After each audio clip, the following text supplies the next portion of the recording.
May I come in, sir? आइए, Good afternoon, sirs. Please बैठिए। Thank you. बिना अपना नाम दिए अपना परिचय बताइए। सर मैंने अपनी 10th एंड 12th अलवर जिले से कंप्लीट की है। इसके बाद मैंने अपना ग्रेजुएशन बनस्थली यूनिवर्सिटी से कंप्लीट किया है और एमए, एमफिल और पीएचडी जवाहरलाल नेहरू यूनिवर्सिटी दिल्ली से कंप्लीट किया है। एमफिल में मेरा topic socio economic correlates and epidemiological transaction in pre and post colonial India था और पीएचडी में मेरा topic health status and care utilisation of sanitation workers है। ओके, आप जो है वो बनस्थली विद्यापीठ से जो है वो ग्रेजुएट है। Yes sir. थोड़ा सा हिस्टोरिकल इसका पर्सपेक्टिव क्या है इस यूनिवर्सिटी का?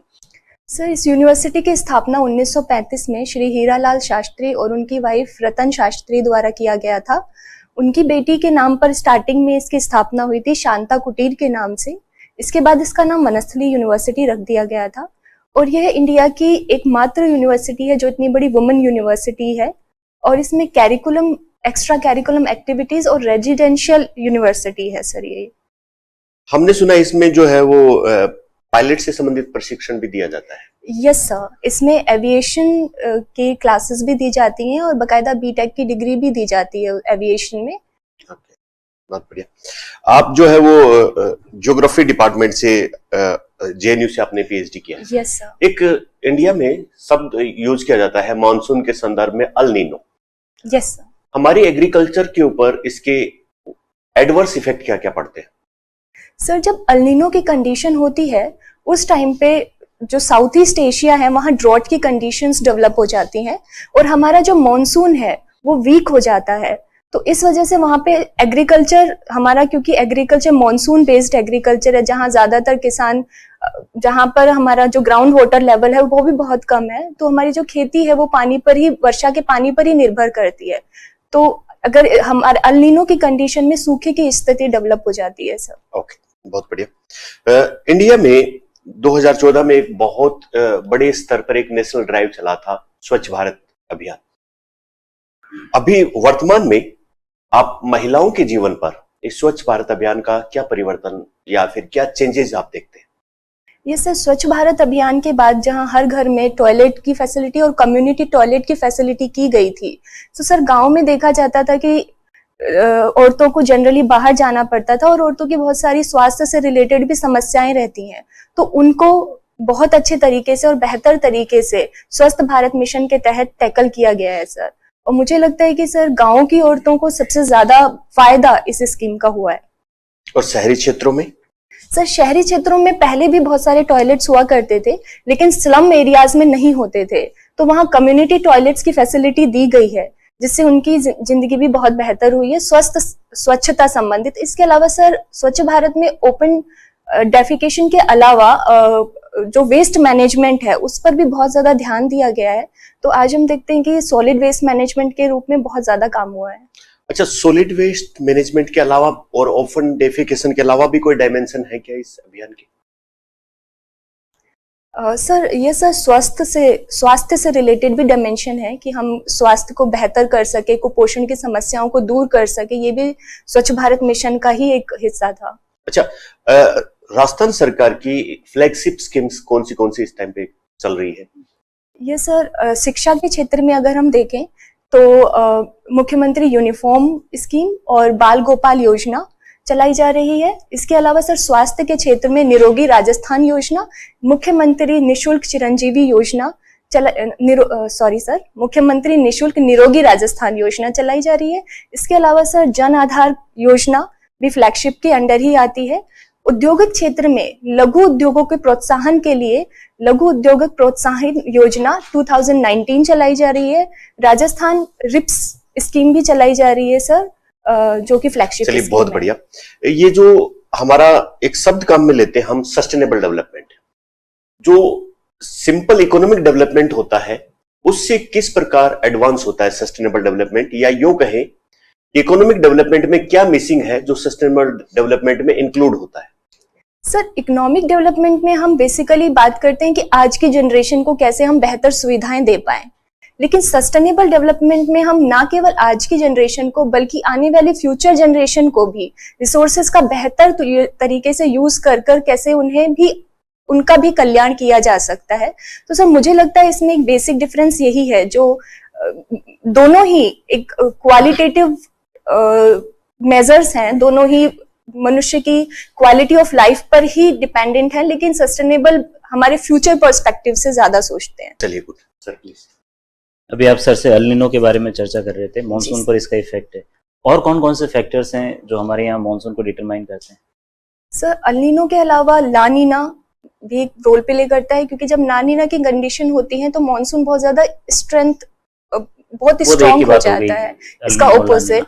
यस सर, एक इंडियन ओशन डाइपोल भी एक अभी रिसेंट फिनोमिना आया है, जिसमें कि इंडियन ओशन के टेम्परेचर में वेस्टर्न और ईस्टर्न टेम्परेचर में डिफरेंसेस की वजह से भी मॉनसून पर विपरीत परिस्थितियां, विपरीत कंडीशंस डेवलप हो जाती हैं। जैसे सिचुएशन लेते हैं, इंडियन ओशन डाइपोल अभी पॉजिटिव है और एल नीनो की कंडीशन है, ऐसे में मॉनसून पर क्या इफेक्ट रहेगा?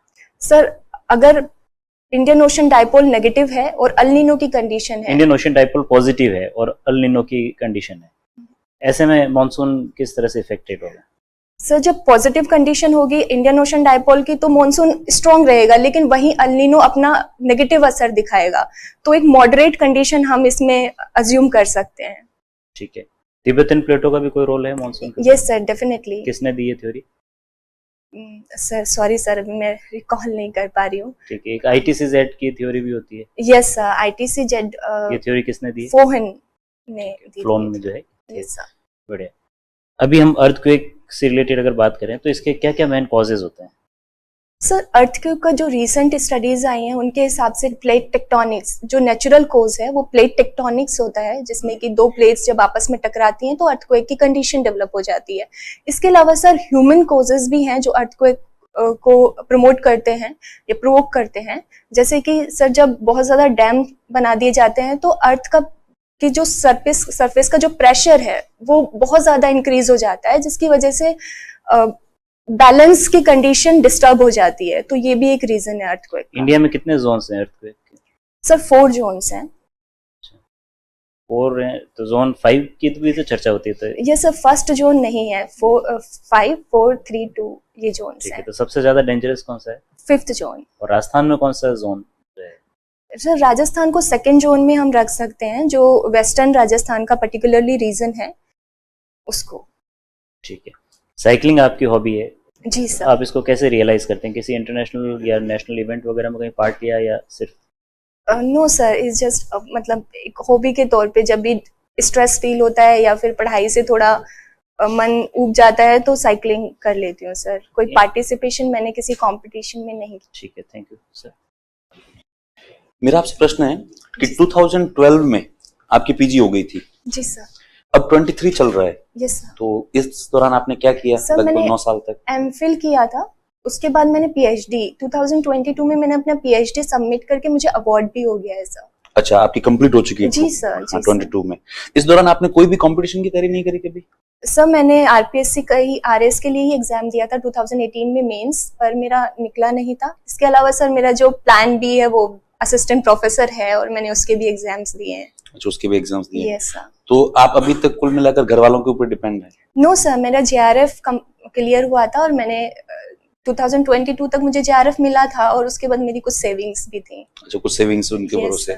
हमें ऐसा लग रहा है कि आप पीएचडी है इतने अच्छे में, तो आपको तो जो है वो एजुकेशन फील्ड में ही जाना चाहिए, वो सबसे नोबल फील्ड है।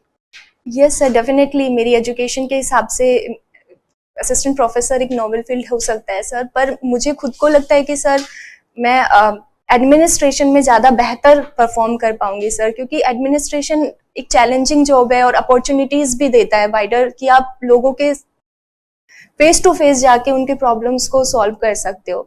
इसके अलावा सर मैंने जब पीएचडी किया था सैनिटेशन वर्कर्स में, तो सर मुझे लगता है कि मैं सैनिटेशन वर्कर्स की प्रॉब्लम को एडमिनिस्ट्रेशन में रहकर बेहतर तरीके से टैकल कर सकती हूँ रादर देन असिस्टेंट प्रोफेसर में जाके। चलिए ठीक है, आप जेएनयू से आते हैं। ठीक है, तो जेएनयू से आपने जो एमफिल किया है, पीएचडी वहां पे आपने सबमिट करवाई है। वहां पे अक्सर भारत विरोधी नारे लगते हैं, स्लोगन लगते हैं, उसके में आपके विचार क्या है? सर ऐसे नारे नहीं लगते हैं मुझे जहां तक मालूम है। और जो केस 2016 में हुआ भी था तो वो अभी कोर्ट में पेंडिंग है, उस पर अभी कोई फाइनल डिसीजन नहीं आ पाया है। और सर अगर इस तरीके की एक्टिविटीज होती भी हैं तो मुझे लगता है कि देश की अखंडता और प्रभुता को कोई भी ठेस पहुंचती है तो ऐसी चीजों को सहन नहीं करना चाहिए। G20 अभी समिट हुआ था, जी सर। ठीक है। G20 समिट के अंदर एक मुद्दा ऊपर कर आया था, भारत वर्सेस इंडिया, क्योंकि इस समिट के अंदर आपको जानकारी होगी भारत शब्द का प्रयोग किया था। तब इस बात पर कुछ लोगों ने इसका जो है वो विरोध किया था। आपका ओपिनियन? सर मुझे लगता है कॉन्स्टिट्यूशन के आर्टिकल 1 में क्लियरली मेंशन है इंडिया दैट इज भारत, तो हम चाहे कुछ भी वर्ड नेम यूज कर सकते हैं, वो इंडिया या फिर भारत जो हमारे कॉन्स्टिट्यूशन में लिखा हुआ है। तो इसमें मुझे नहीं लगता सर कि विरोध किया जाना चाहिए। ठीक है, दो विचारधाराएं हैं, सोशलिज्म एंड कम्युनिज्म, दोनों में क्या क्या डिफरेंसेस है? सर सोशलिज्म मानता है कि ज्यादातर जो फैक्टर्स ऑफ प्रोडक्शन है उन पे गवर्नमेंट का कंट्रोल किया जाना चाहिए, लेकिन वो प्राइवेट सेक्टर को पूरी तरीके से नकारता नहीं है। लेकिन सर कम्युनलिज्म बहुत ज्यादा रिजिड है इस मामले में, और वो मानते हैं कि सारे के सारे जितने भी फैक्टर ऑफ प्रोडक्शन है उन सब पर सरकार का ही कंट्रोल होना चाहिए। ये मेन बेसिक डिफरेंस है सर। ये बेसिक डिफरेंस है। आप व्यक्तिगत रूप से ज्यादा किसका समर्थन करते हैं? सर मुझे लगता है कि मिक्स्ड सोशलिज्म इज बेटर, जहाँ पे डेमोक्रेसी भी हो और सोशलिज्म भी हो, रादर देन कि एक एक्सट्रीम सोशलिज्म और कम्युनिज्म। आज हम उदाहरण भी देखें तो वो ज्यादा सक्सेसफुल नहीं रह पाए हैं। ठीक है, अभी जो वर्तमान में एक शब्द जो है वो थोड़ा बहुत चर्चा में है, नागोर्नो काराबाख। नागोर्नो काराबाख सुना है आपने? Yes sir. क्या है ये डिस्प्यूट? सर ये अजरबैजान और आर्मेनिया के बॉर्डर पे हो रहा है, जहाँ पे कि जो ये नागोर काराबाख जो ट्राइब है दैट इज आर्मेनियन है वो, और अजरबैजान के कंट्रोल में है, तो वो वहां से मुक्त होना चाहते हैं। एक वो उन्होंने मूवमेंट चलाया हुआ है वहां। आपकी ज्योग्राफी रही हुई है। जी सर। तो आप बताएं यूएसएसआर जो है वो कब टूट गया था और कितने टुकड़ों में बट गया था? कौन कौन सी कंट्री बनी थी? सर यूएसएसआर 1991 में इसका विघटन हो गया था, और इसके बाद जितनी भी हमारी सेंट्रल एशियन कंट्रीज हैं, जिसमें तुर्कमेनिस्तान, कजाकिस्तान, ये सारी कंट्रीज एक अलग हो गई थी। इसके अलावा ईस्टर्न यूरोप की जो कंट्रीज हैं जैसे कि बेलारूस, पोलैंड, यूक्रेन, इन्होंने भी अपने आप को आजाद करवा लिया था। इनमें से आप कुछ कंट्री के नाम और कैपिटल बता देंगे, जैसे कि अजरबैजान का कैपिटल? Sir Baku. चलिए ठीक है, थैंक यू सर। हमारे यहाँ पे लोक कलाओं को संरक्षित करने के लिए क्या क्या कोशिशें की जा रही? सर अभी रिसेंटली लोक कलाकार प्रोत्साहन योजना चालू की गई है राजस्थान सरकार के द्वारा, जिसमें उन्हें 5,000 रुपए दिए जाएंगे अपने इंस्ट्रूमेंट खरीदने के लिए, और इसके अलावा 100 दिन का उन्हें रोजगार एक तरीके से दिया जाएगा कि अगर कोई भी सरकारी फंक्शन होता है तो वहां उनको गवाया जाएगा, उनकी हेल्प ली जाएगी। इसके अलावा सर सेंट्रल स्कीम में एक उस्ताद स्कीम करके चल रही है, जिसमें कि जो लोक कलाकारों को प्रोत्साहन दिया जा रहा है। ठीक है, आप आजादी के बाद के कुछ किसान आंदोलन बताइए जो सक्सेसफुल रहे हो। आजादी के बाद के, can I take few second sir?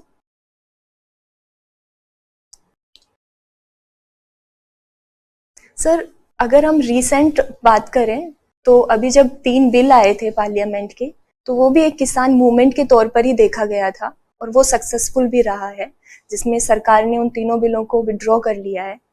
तो ये एक मैं सोच पा रही हूँ सर। ठीक है, किसानों के लिए कोई यूनियन बनी हुई है जो किसानों की बात करती हो?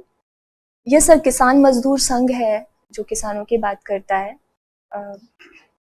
एक ही मुझे याद आ पा रहा है सर। ठीक है, आंदोलन करने का जो राइट है वो किस तरह का राइट है? सर ये आर्टिकल 19 में हमें प्रोवाइड किया गया है कि आप पीसफुल मूवमेंट कर सकते हैं under freedom of expression and speech. कोई मूवमेंट पीसफुल है या नहीं है, इसका डिसीजन कौन करेगा? सर इसका डिसीजन करने के लिए आई थिंक वहां पे जो कोर्ट है वो इस बात को भी डिसाइड कर सकते हैं। कोर्ट तो कैसे डिसाइड करेगी? कोर्ट तो अपनी जगह में बैठी। क्या प्रशासन करेगा इस बात का डिसीजन? यस सर, डेफिनेटली प्रशासन। आप वनस्थली विद्यापीठ से पढ़ी हैं? जी सर। रतन शास्त्री जी को कौन कौन से पुरस्कार मिले, उन्होंने क्या अलग किया जिसकी वजह से उनकी ऐसी पहचान बनी? सर रतन शास्त्री मैम, श्रीमती रतन शास्त्री ने आप आंदोलन में जो स्वदेशी आंदोलन रहा और प्रजामंडल आंदोलन रहा उसमें महत्वपूर्ण भूमिका निभाई थी। इसके अलावा शिक्षा के क्षेत्र में उन्होंने बहुत बड़ा योगदान दिया है जो वनस्थली यूनिवर्सिटी के रूप में आज भी हम देख सकते हैं। तो इसलिए उन्हें पद्म विभूषण से सम्मानित किया। हीरालाल शास्त्री जी की किसी किताब का नाम बता सकती हैं? सॉरी सर, प्रलय प्रचंड। ठीक है। एक प्रश्न ये है कि क्या आज की परिस्थितियों में लड़कियों के अलग से इस तरह के कॉलेजेस होना जहाँ पे गेटेड बाउंड्री में लड़कियों को रखा जाए, उनके आने जाने पर प्रतिबंध हो, लोगों से उनके मिलने जुलने पर प्रतिबंध हो, क्या 2023 में इस तरह के कॉलेजेस रिलेवेंट है? सर वहाँ इतनी रिजिडिटी नहीं है, बस आपको परमिशन लेनी पड़ेगी अगर कोई मिलना चाहता अच्छा, है। चलिए, परमिशन लेनी पड़ेगी। जी सर। मेरा मेरा प्रश्न ये था कि क्या लड़कियों के ओवरऑल डेवलपमेंट के लिए इस तरह का माहौल सुटेबल है? सर अगर हम वनस्थली यूनिवर्सिटी के पूरे तरीके से देखें तो वहाँ पे एक्स्ट्रा कैरिकुलम एक्टिविटीज बहुत ज्यादा होती हैं, जिसमें horse riding, games, foreign languages सिखाना, तो वो ओवरऑल डेवलपमेंट पे ही ध्यान देते हैं। सिर्फ एक प्रमाइसेस में हम रहते हैं, ये बात सही है कि हमें एक प्रमाइसेस में रखा जाता है, लेकिन अब सर वहाँ पे फोन भी अलाउड हो चुके हैं, पहले वो नहीं था। इसके अलावा तो सर उन्होंने भी अपने में चेंजेस किए हैं। ठीक है। मांड गायकी का हिस्ट्री अभी क्या है? मांड गायकी, इसको किस लेवल पे रिकॉग्निशन है, इसके कौन अच्छे आर्टिस्ट हैं, कुछ जानकारी हो तो बताएं। सर मांड गायकी में जो सबसे पहला नाम आता है अलाजीला बाई है, जिन्होंने पधारो मारे देश गाया है। और इसके अलावा सर मांड गायकी आज अंतर्राष्ट्रीय लेवल पर भी इसकी पहचान बनाए हुए हैं। सर मैं अभी नाम रिकॉल नहीं कर पा रही हूँ उनका, लेकिन उन्हें पद्मश्री भी मिला हुआ है। तो मतलब हम लोक कलाकारों के लिए बहुत सारा काम कर रही है सरकार। सर आप अलवर से आते हैं और अलवर में एनवायरमेंट कंजर्वेशन के लिए एक महत्वपूर्ण जगह है सरिस्का। जी सर। और ये टाइगर रिजर्व भी है। जी सर। अच्छा, टाइगर प्रोजेक्ट के बारे में कुछ 2-4 महत्वपूर्ण बातें आप बताना चाहेंगे? सर टाइगर प्रोजेक्ट को 1973 में शुरू किया गया था, जिसके अंतर्गत कि इसको 2 पार्ट्स में डिवाइड किया गया था, एक कोर एरिया और एक बफर एरिया, जिसमें कोर एरिया में किसी भी तरीके की एक्टिविटीज को प्रोहिबिटेड किया गया था और उनको पूर्ण तरीके से संरक्षण प्रोवाइड करवाया गया है। और सरिस्का में 1973 में स्टार्ट किया गया था? नो सर, सरिस्का में 1981 अराउंड। सॉरी। क्या टाइगर रिजर्व या वाइल्ड लाइफ सेंचुरी के अंदर गांव बसा सकते हैं या बसे रह सकते हैं?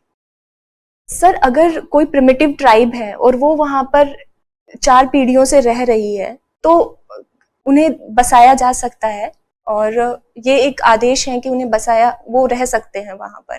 चलिए, थैंक यू, आपका इंटरव्यू हुआ, आपको बुलाते हैं। Thank you sir, thank you.